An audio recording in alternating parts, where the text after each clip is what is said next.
Welcome to a special edition of Working Forward that's part of our Community Podcast Live lineup in the community. This episode was recorded in real time with our PFN community and our special guest, where we explore the ideas, stories, and strategies shaping the future of work together. Enjoy. All right, here we go. We have got a very special version of Working Forward. This is our very first live stream of the Working Forward podcast inside the PFN community. So thank you for being with us today, live audience. And we've got a special one that we're doing today. This is going to be all about leading for wellness. We're going to be thinking about the future of worker well-being. And I've got the doctors with me today. I've got Dr. Katina Sawyer and Dr. Patricia Grabarek with me today. And we're going to be talking everything around worker well-being. Before we get to some of those meaty topics, though, first and foremost, thank you both for hopping on and being willing to do this. Thank you. We're excited to be here. Yeah, thanks for having us. Of course. And it coincides really well, too, because you both just had your first book that was published, Leading for Wellness, through Wiley Publications. Later on in the show, we're going to drop a link to that, and we'll have it in the notes for the podcast, too, where everyone can go get that book. But we're going to be talking a lot about the insights, the research that went into that, and the things that we want to learn. But before we get to all that stuff, let's kind of start with some lighter, fun stuff. Let's get to know you a little bit first, okay, before we get into the meaty stuff. So, Katina, you're kind of the first on my screen, so we'll start with you first. Sounds good. Tell us a little bit about you and how is it that you got passionate about this subject of worker well-being? Yeah. So Patricia and I are friends from graduate school. We did our PhD together in industrial organizational psychology. And I think early on, both of us wanted to focus on something that had a broader societal impact. There's lots of things that you can study as a PhD student and, focus your career on in terms of your expertise in the field. And so I think that, we really both gravitated towards topics that had to do with supporting people feeling healthy and happy in the workplace. And so my research focused primarily on diversity, equity, and inclusion in organizations. And, that has a lot of well-being implications. And Patricia can tell you more about what she focused on. But, that really was my entry point into understanding why it's important for workplaces to have employees who are well, and also, just spending like 5 or 6 years very focused on trying to answer some of these questions that are related to what we worked on in the book. So that's how I guess we came to focus on this topic. I love it. Patricia, how about you? Yeah, so similar story to Katina, went into IO psychology, really interested in understanding the workplace. And my entry into workplace wellness is stress. So in undergrad, I focused on stress research kind of in psychology in general, a lot more broadly. And I found the research about stress at work super interesting when I was in my undergrad, which led me to organizational psychology, which led me to Katina in our PhD program, because I was just fascinated with the topic because we spend so much time at work, right? It's like I'm watching my family members, my parents working so many hours, and my dad had a really stressful job. And how does that impact you? And how does that impact people around you? So when I was in grad school, I was focusing on stress at work and kind of emotions at work and how those impact people. I went a different path than Katina. I went into the practical realm. I went straight into applied work, working as a consultant in HR, trying to apply everything that I learned in graduate school to kind of help create healthier and better workplaces. And Katina and I then joined forces to really dig into some of this research further ourselves and create the book. I love it. So we got a perfect blend. We got academics and we got application today. You got all of our bases covered. I absolutely love it. So let's start with this. I mean, this is the key question that we got to start with on this topic is, how are we doing when it comes to workplace well-being? What's some of the research and the stuff that you found in your book? Yeah, I think not so great. Not so great. There it is. There's the answer, folks. That was one of the big gaps that we were trying to solve for in our research for our book, was that, we knew that corporate budgets were at an all-time high for wellness programs and initiatives. People are investing more and more into solutions for burnout and dissatisfaction and disengagement.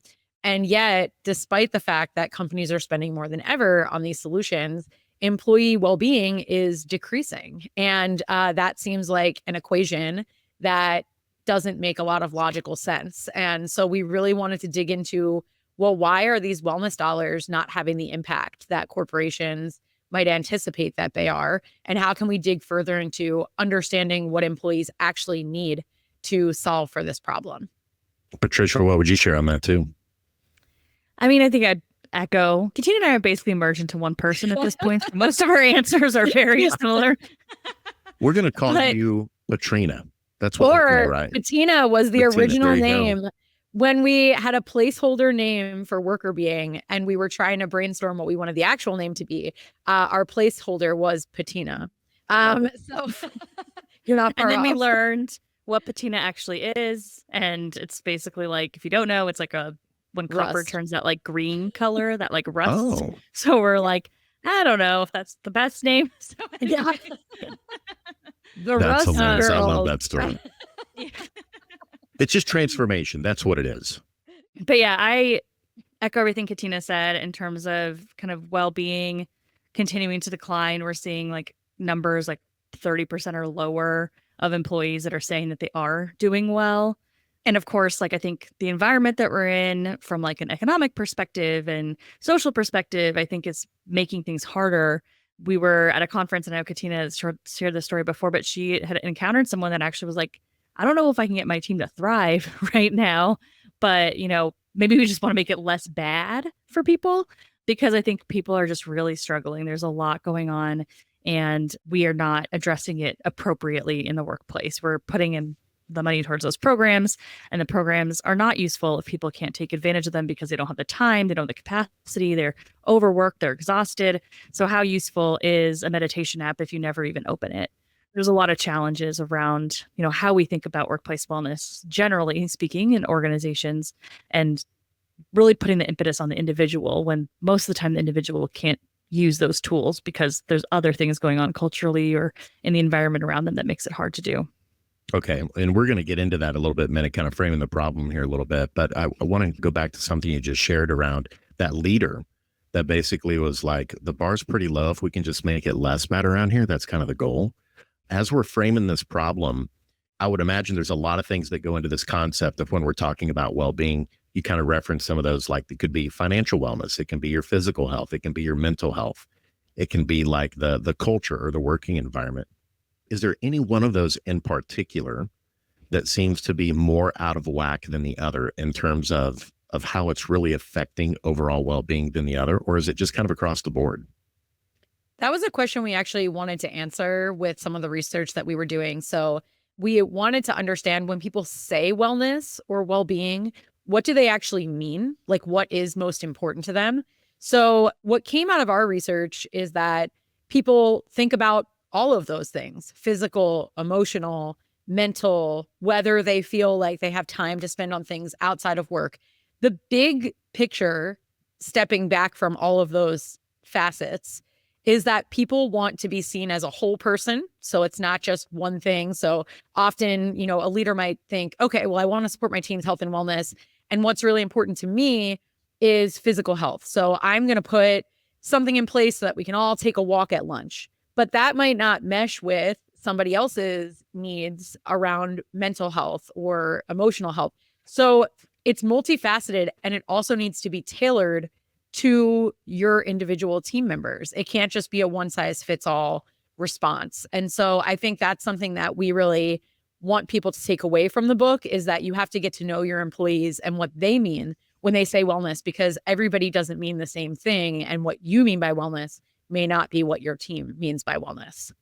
And just to add to that, I would say that because of the environment that we're in and, different work environments, like Katina mentioned, it's very individual, and how those environments impact each person varies a lot, right? So I might be in a marriage where my partner lost their job because of all the layoffs that we've been seeing lately.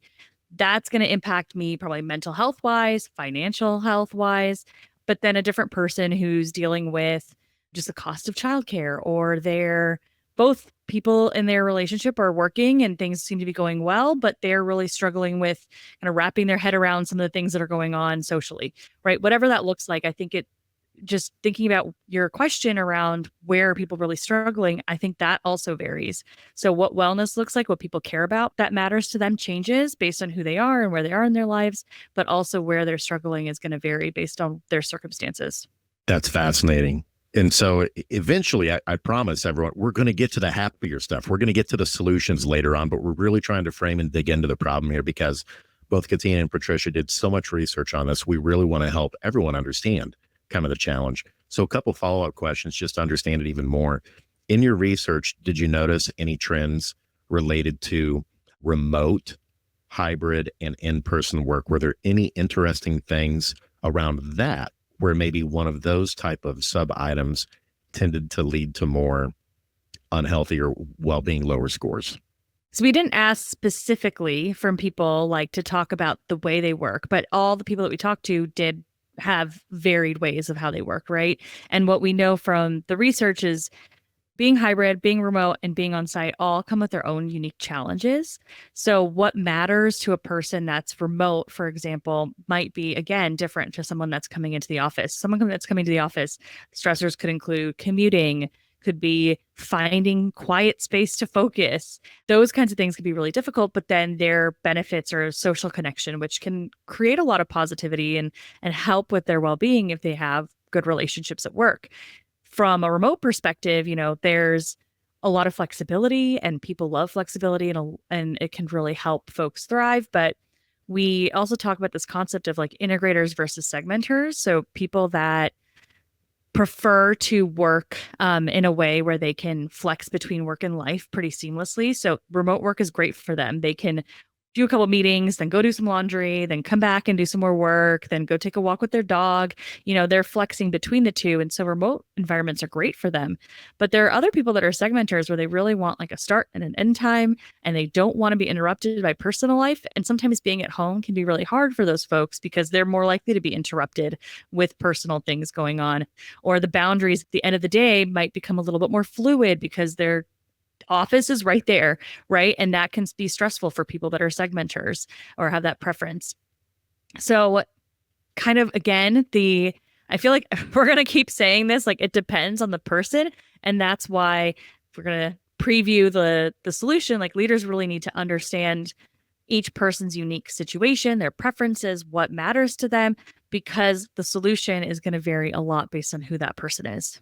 That's fascinating. And the whole segmenter and blending thing, I feel like I've kind of been both at different times, at different phases of life. I've enjoyed the blending phase, but I will also tell you, when you have younger children too, the whole blending thing becomes even more challenging to be able to be productive from home because you just constantly feel like, okay, I'm starting and stopping, starting and stopping, starting and stopping between work and life type stuff. So probably my guess would be some people might be similar to me sometimes too. It's like, it depends on the phase of life that I'm in and whether or not maybe I have kids at home and things like that. Another question, and then we're starting to get some comments leading in here that we're getting from some of the listeners that we want to get to later on in the show too. But here's another one. How about any generational differences? Did you notice any type of like generational differences when it comes to wellness at work and perspectives around it? Yeah, so we did not actually, which is kind of interesting. And one of the things that I think is important to recognize is that when we see generational differences around health and well-being at work, what it seems to actually be is that everybody prefers a workplace that supports their health and well-being, but it's become more normative to expect that that will be the case and to voice those concerns. So we don't see that there are different things that match the needs of individuals for their health and well-being. Like people are people regardless of generation, and they have emotional needs and mental needs and physical needs, et cetera. It's just people who are maybe in younger generations have grown up more with the idea that their workplace might be able to help support some of those needs. So there may be a difference in openness in discussing these needs and a difference in openness in asking for these type of supports. But in terms of what actually makes people healthy and well, humans are humans regardless of generation. So that's not just from our research, that's from a lot of research on generational differences as well. And I'll add that what you mentioned about life phase is actually much more important, right? So when you think about someone that is, maybe just starting to have kids versus someone whose kids are out of the house. What you need changes a lot more about around life phase than what age you actually are. And just those life phases tend to be related to age, which is why we start to think about it as a generational difference. But really, 30 years ago, that person whose kids are out of the house now was dealing with the same types of things that the younger folks are dealing with today. Yeah, we look back on ourselves with very rose-colored glasses. So a lot of the generational differences that people think they see, when I would never do something like that, or I would never ask that question, or what we forget how much we've learned over time as a product of experience. And so life phase is very predictive of the way that you view other generations. And every generation, actually, if you look through newspapers, every generation has thought the generation after them is like entitled and, wants too much and is too soft or whatever the case may be. This is a repeated pattern that we've always had, that the older generation thinks the younger generation is just out of whack. So it's kind of more about, like Patricia said, life phase. I'm going to just tell one funny story about that, because it's when she says newspapers, it's like going back like hundreds of years. There are newspaper articles about how people are wasting their time on books. And it sounds like the same argument that people talk about video games. It's very similar in that obviously the language is a little different because time changes the way we speak. But in general, it's a very similar vibe where it's like this younger generation, their heads are in their books. They're not getting out and meeting people. It's super funny. But now we'd be like, books, that's great. That is so funny. And so I can hear my dad in my ear when you're talking about that stuff. Like, well, back in my day. Yeah. And I'm saying that to my 4 sons. You're both psychologists, so I can ask you this question. Is that personal fable? Is that what they taught us in psychology? Is that what that is? Is the personal fable concept of like thinking that we're special? Like, oh yeah, that rule applies to everybody else, but it doesn't really apply to me. That's an interesting term. I maybe had learned that term at some point. I don't remember that specific term, but it sounds like what we're talking about, which is this like retrospective bias that you make sense of your journey in a way that preserves the most positive view of yourself that you can have. So when people look back, they tend to look back and make sense of how they got to this place by remembering the highlight reel. And also, when you're going through that experience, someone might have been complaining about you, your boss might have been complaining about you or whatever, and not told you, right? Just like we often complain about people and don't tell them. So like, you're like, I'm doing great. This is awesome. I'm the best at this. And somebody else is saying the same things about you behind closed doors that you're saying about other people behind closed doors now. So I think, yeah, there's a retrospective bias. And then there's also like an information bias. What info do you actually have? I feel like this could be its own whole like completely separate conversation, right?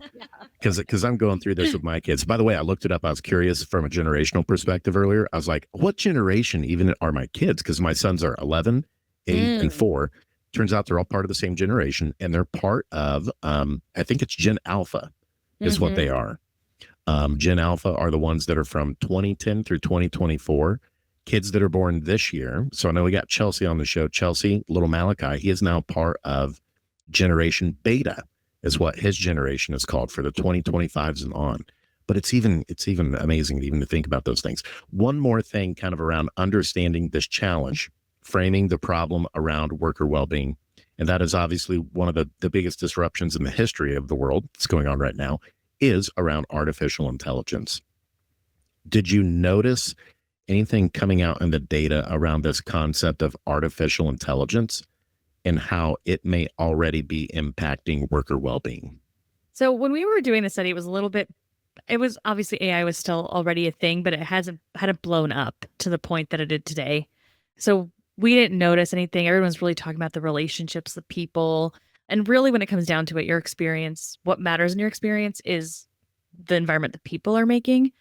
But I do have a very strong perspective on AI. And I think that we are at a point right now where we need to make a decision on how we're going to use it, like good or evil, right? And I think there's a lot to think about when it comes to employee well-being. Like, this can be a great tool to take away boring tasks, to take away things that, we don't like doing as employees, and help support what we're working on.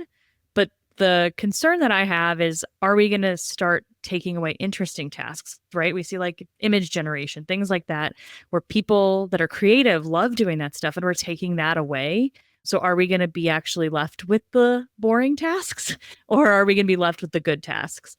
And so I think that's going to have a big impact on well-being, because one thing that does impact how we feel at work is the work itself, right? The things that we're doing. Are we enjoying it? Are we liking the tasks? That's one piece. The other thing is, if we look back, Industrial Revolution, we're looking at different times where machinery came in to help productivity. We didn't see necessarily that employees suddenly had less work, right?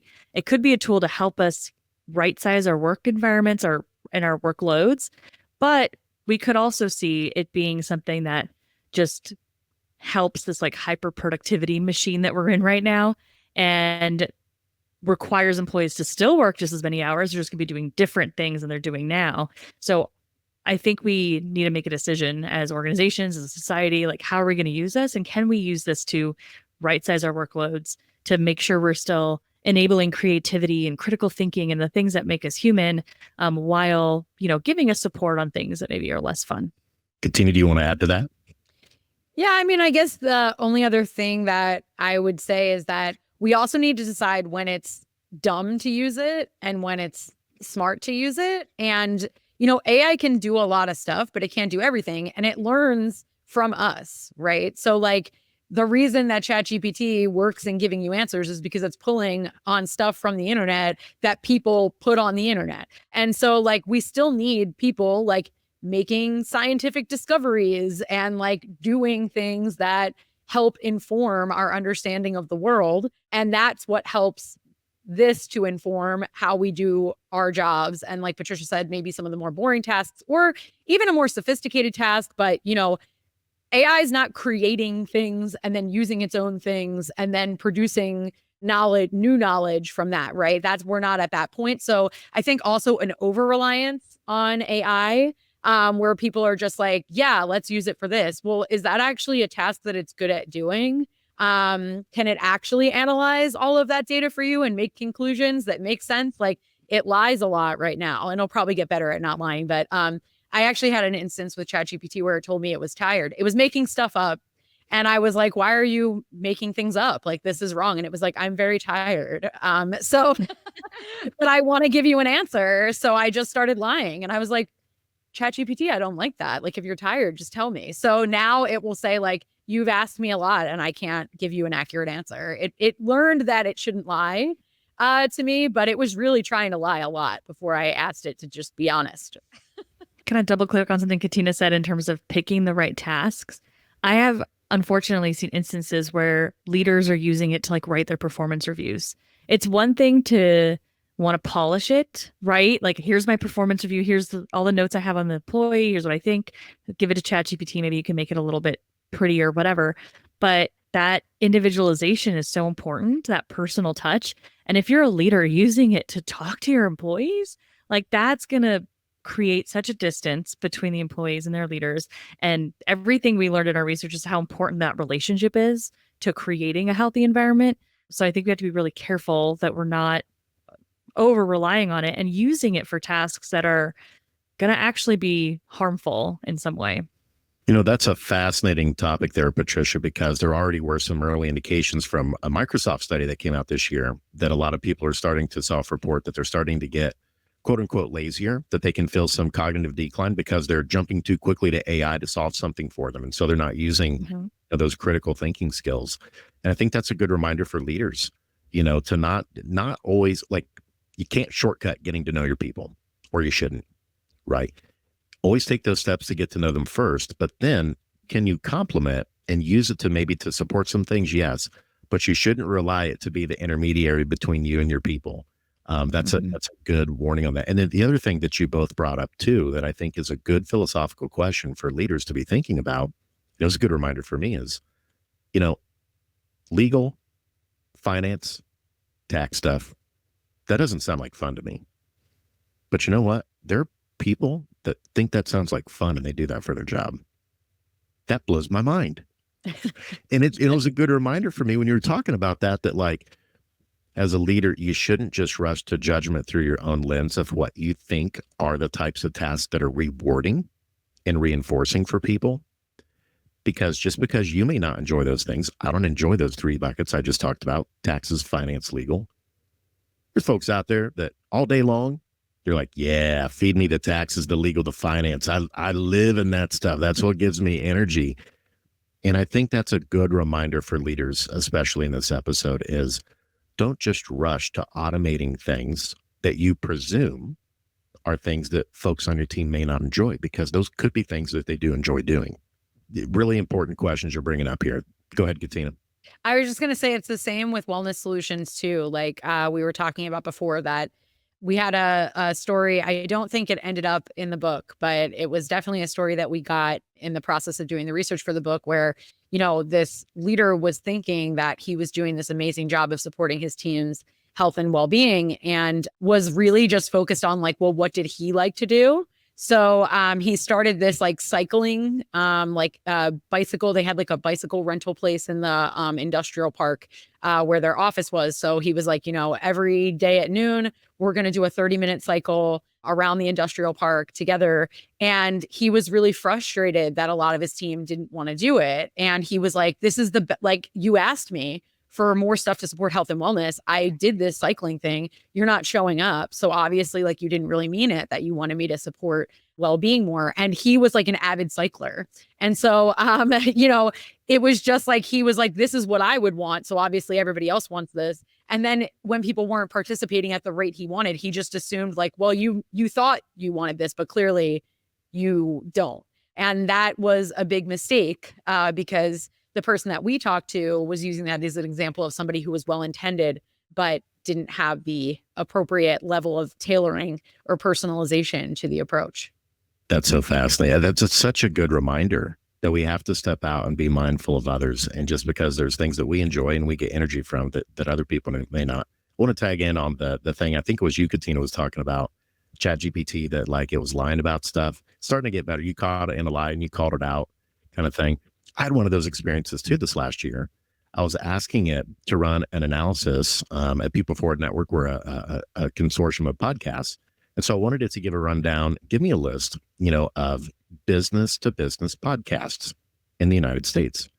Just, put it in an Excel spreadsheet for me or something, a table. So 24 hours passes and I check back in with it. I'm like, okay, do you have this done? Have you made any progress? Like, yeah, I got the whole thing done. Okay, can you share it with me?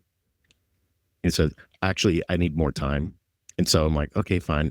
And so I'm like, let me try giving it a deadline. Maybe it needs a deadline, right? And I said, okay, can you have this to me by noon tomorrow, Eastern time? Sure, it says.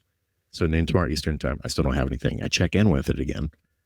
And I said, okay, just give me what you have currently.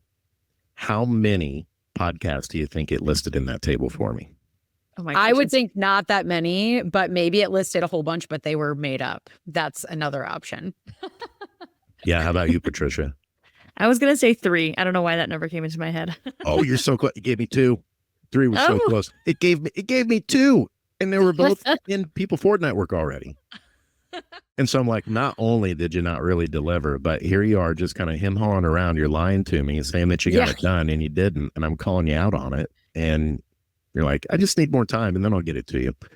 It's funny how it works. So it's just a good reminder that we still got to use our brains for some of this stuff. Like, yes, it's good to use AI, but just jumping to it, using it as an intermediary to get to know people without actually putting in the work to get to know your people, you don't want to go down that path. And it's fascinating. Your story just made me think, like, imagine if that was an employee.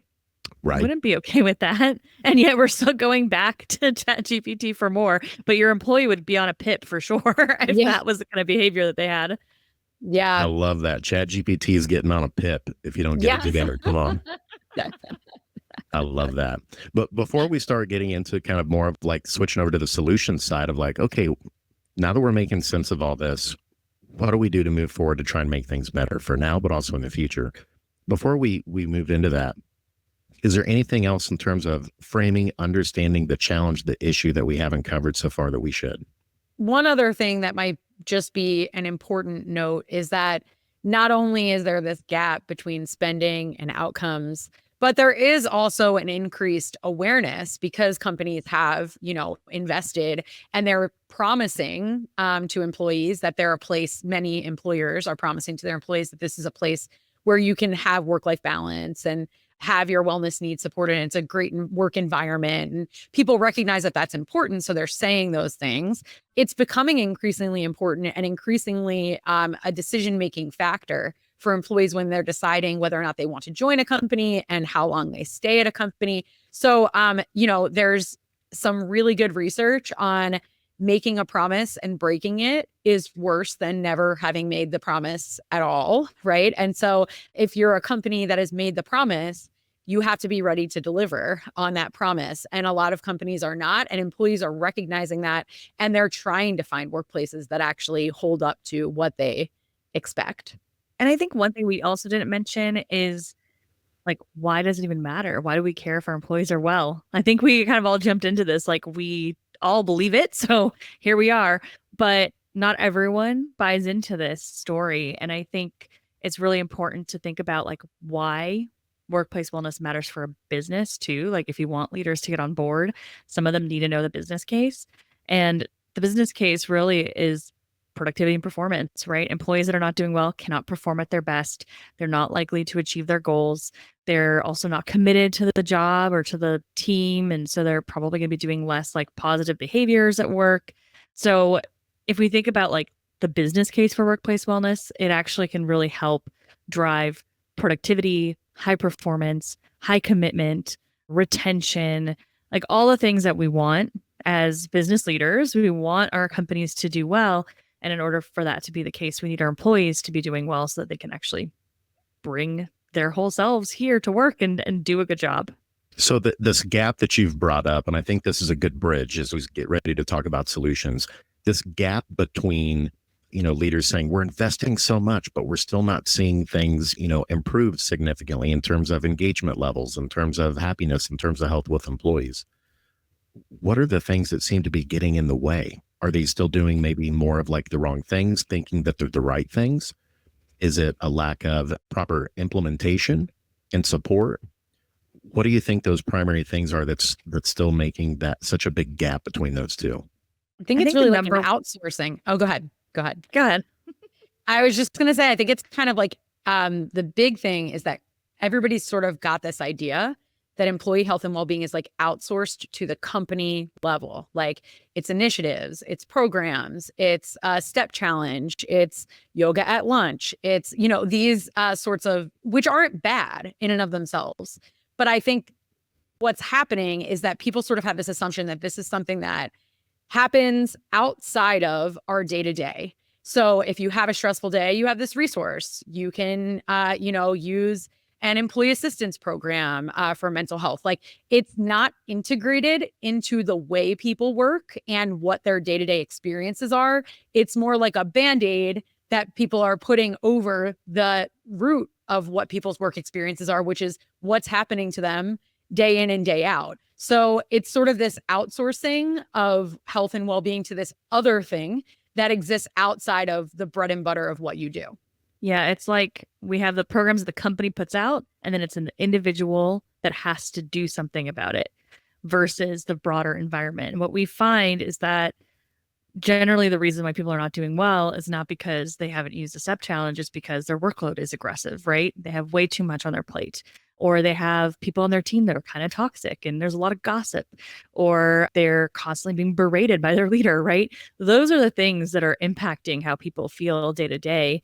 It's not whether or not they're able to do that step challenge. And again, if all those things are happening, if their workload is too high, if they have a lot of negativity at work, do you think they want to go to that yoga class with the peer that's been really horrible to them? Probably not.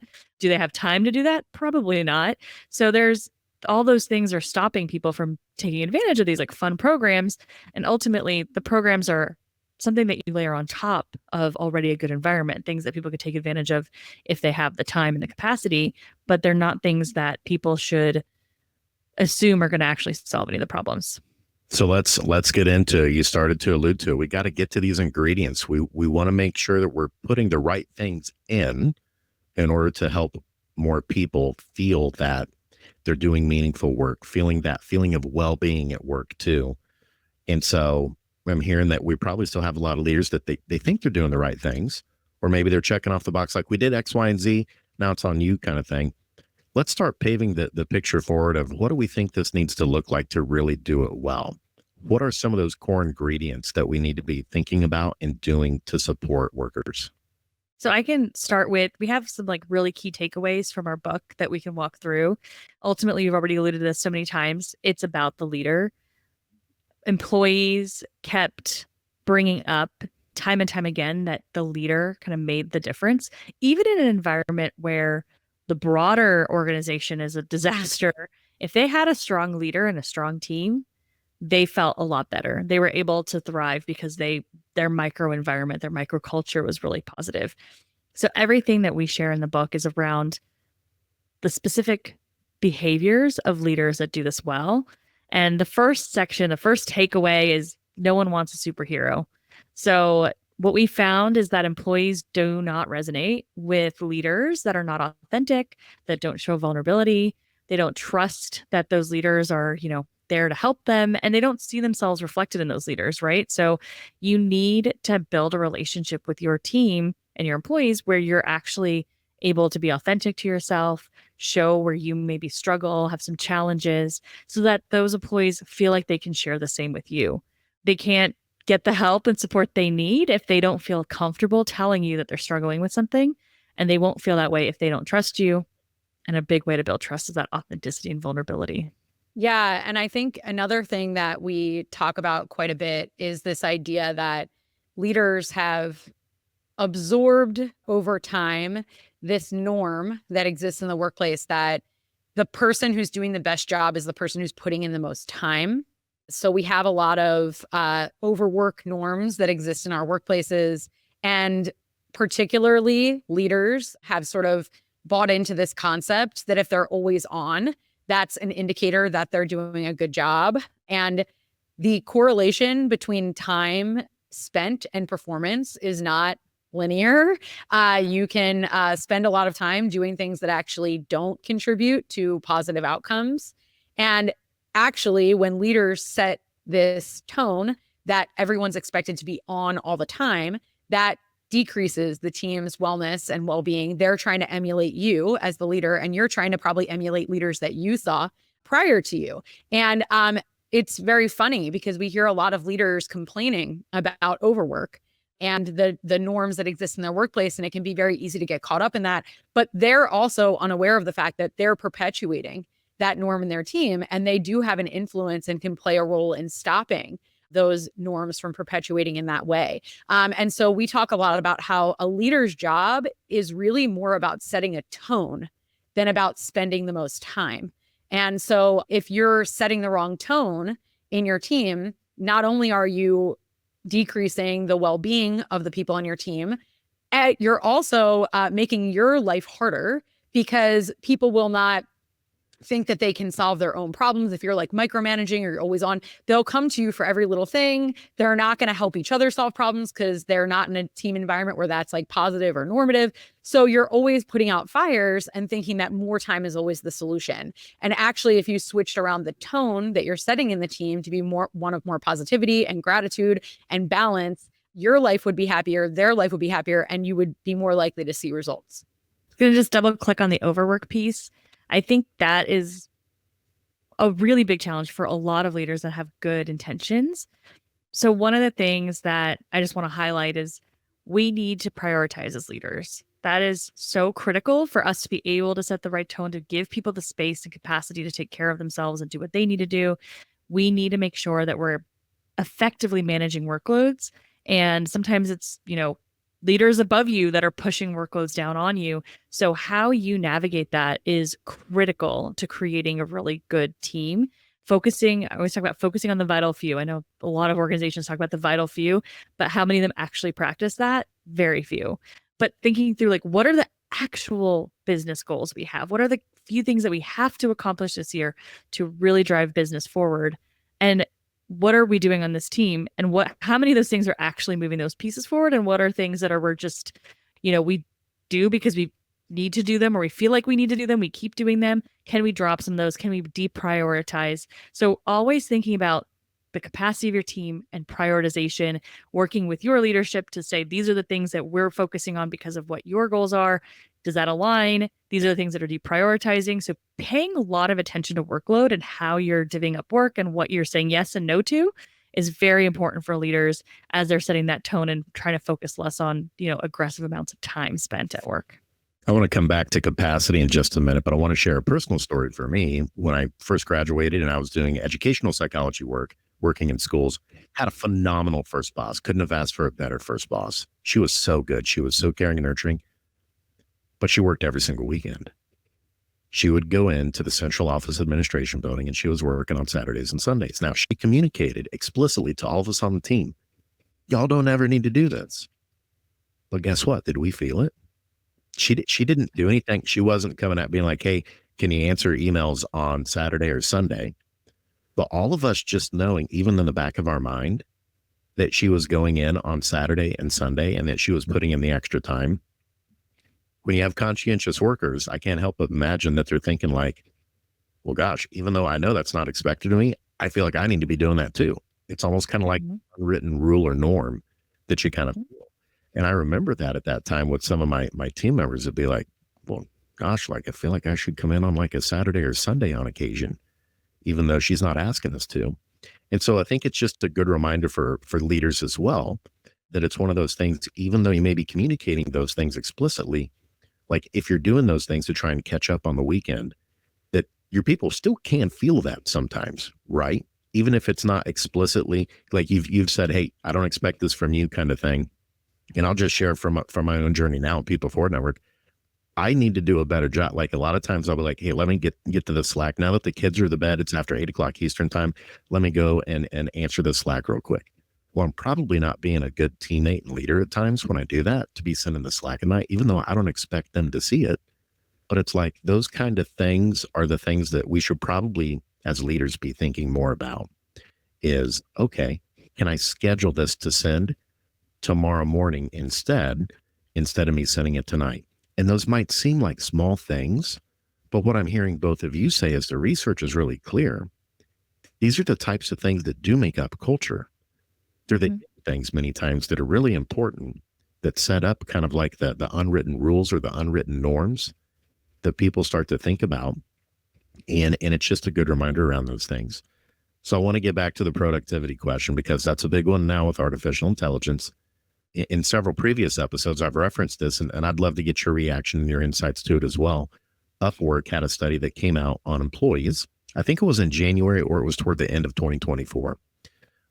But they were asking around, do you feel like AI is increasing your productivity, or do you feel like it's just adding more to your plate? Overwhelming response. Which do you think it was? Adding more. You both got it. Rocked it. Adding more. It was like around 75% of employees across the United States said it's adding more. And so as they dug more kind of into those results, it really was around, yes, I'm getting more done, but the next stuff is coming at me faster and more furiously. And now we're also having shifting expectations that now we know everyone has access to AI, just like Google search, like we used to have, right, and use. And that is the expectations now is like, maybe it shouldn't take you a couple days for that to get done. Like that's something that maybe could get done in a couple hours. I'm starting to see some of that. Are you seeing and hearing any of that? Did you come across any of that in the research that you're doing for your book, or just conversations even that you're having now around this productivity conversation and wellness too, where the two are kind of meeting? I'm definitely seeing these conversations now in the workplace. And it's interesting because it kind of depends on who's really bought into AI and who hasn't. So you'll see some employees working a little faster because they're really bought into it. They've learned how to use it. Other people that are more resistant, they're not using it. So their pace of work is more similar to what they used to be doing. So now you kind of have these two different camps of people that, might be adding pressure to folks that are not as comfortable with AI to produce faster. And I do think you're right. Like there's more of a pressure. If somebody's completing something faster and they pass it on to the next person, then that person's getting more on their plate more quickly, right? So we haven't yet figured out a good way to address that and really understand like how long a task might take now compared to what it would have taken in the past. I think as leaders, we need to be cautious and kind of still try to keep the same time windows until we understand that better. It's hard for us to, quickly shift and say, well, a presentation should take you only one day because now you have ChatGPT to make it for you. It's like, well, but they're going to make mistakes and maybe somebody doesn't know how to prompt that well. And let's be real, we're not upskilling our employees to learn how to prompt well. So they're kind of doing that on their own time. So if you really want people to be taking advantage of these tools, you have to provide the development, the training, the upskilling to do that. And then you need to monitor and start seeing how long tasks take before you start making assumptions and just piling more and more on people's plates. Yeah. And I think also going back to this idea of, when is it helpful? When is it not helpful? If you're an expert in the content, you can ask ChatGPT to make you a presentation and prompt it in a way that it's going to create the presentation. If you're not an expert in the content, you're going to get a bad presentation because ChatGPT doesn't know what you want to say and it's wrong a significant amount of the time and when it tries to pull stuff up. And so I think it's also this idea of not forgetting that you need some knowledge and expertise in being able to vet what it's giving you. So, when you got back the 2 results of podcasts, if you were an intern who knew nothing about the network, you might think, well, I guess it did its job and there's only 2. Great news. And, not even realize that they're on your own network already, so there's definitely some knowledge and expertise that's necessary to be able to vet the results as well. So, we want people to know how to use it well and that we appropriately set expectations. We also want to make sure that people aren't going to be getting poor performance feedback because they're using a tool that they've been encouraged to use, but they don't have the expertise to actually use it well. That's so insightful. A few more things here, because I know we're coming up against it here on time at the top of the hour. I can't believe that this time has gone by so quickly. But a few more solutions, and then here near the end, I want to ask you what you think the future of well-being and the future of work looks like. But are there any other ingredients we should be thinking about as leaders that's really important around worker well-being that we haven't talked about yet? Yeah, I think one big thing that we talk about is how work should support life and not the other way around. Mm-hmm. And that I think is a mindset shift that leaders have to undertake and thinking about what is work? What does it mean to people and society?